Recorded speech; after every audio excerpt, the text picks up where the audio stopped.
don't expect any fireworks right away. Okay, all right. Well, stay on. We do have an analyst joining us who tracks HDFC Bank very closely. So let's get her on board.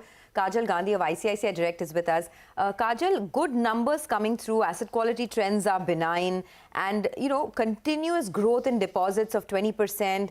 Very good increase in branch count as well. The only question now is that does it narrow its valuation gap between its peers? What's your own analysis of how to approach HDFC Bank? So considering this result, they have posted strong numbers, as you also mentioned.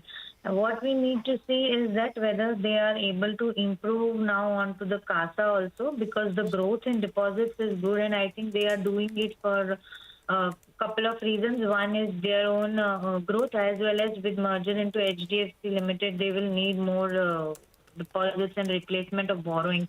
So I believe deposit growth will be continued. We will need to see how much it impacts currently on CASA and the growth on CASA for the future. So thereby margins will also need to be seen accordingly. And second thing, I think when we are talking about valuations, they have already reduced a lot over time. With HDFC Limited merger, I think the post-merger numbers are looking valuation-wise less than around 2.1 times forward on FY25 basis, so which is also quite cheap. So I think definitely there is scope for post-merger also multiples going up. We should see, I think, a 2.4 to 2.5 times on the bank post-merger, and then the subsidiaries adding up. So I think valuations have a good gap, and they should gradually start narrowing. Couple of maybe more approvals which we are waiting from the regulators, the NCLT and the RBI, couple of things which we are waiting. I think those are the only things which have held that. Yeah. Kajal, you know, margins were kind of flattish.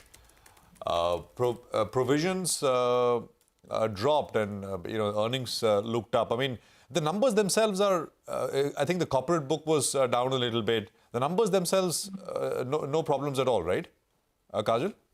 Yeah, no problems. I think people would have expected with the sharp rise in the NII that was seen, because NII growth has beaten expectations across for even after the IT refund thing.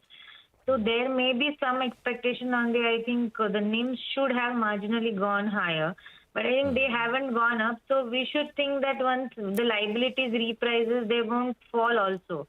So they are, I think, building in stability of margins, which should be, I think, read from this. So you said that the multiples can go up further post the merger. I mean, post everything coming through. Would you raise your earnings estimate and target price on HDFC Bank post these numbers? So yeah, possibility is there. We have also even raised in this, considering these factors only, that the numbers have continuously now last 3-4 quarters giving strong indications that there are no concerns on the growth front. So I think currently also we have raised the target from 1750 to around 1920, valuing around 2.7 times. Post merger also we believe we will value around 2.4 to 2.5 times, and if the stock further rallies, there will be scope, yes, for further upsides. Okay, all right. Thanks a lot, Kajal, for stopping by and giving us that quick analysis on HDFC Bank. Going by the analysis and the broad feedback that we've got, that stock should be opening up well in the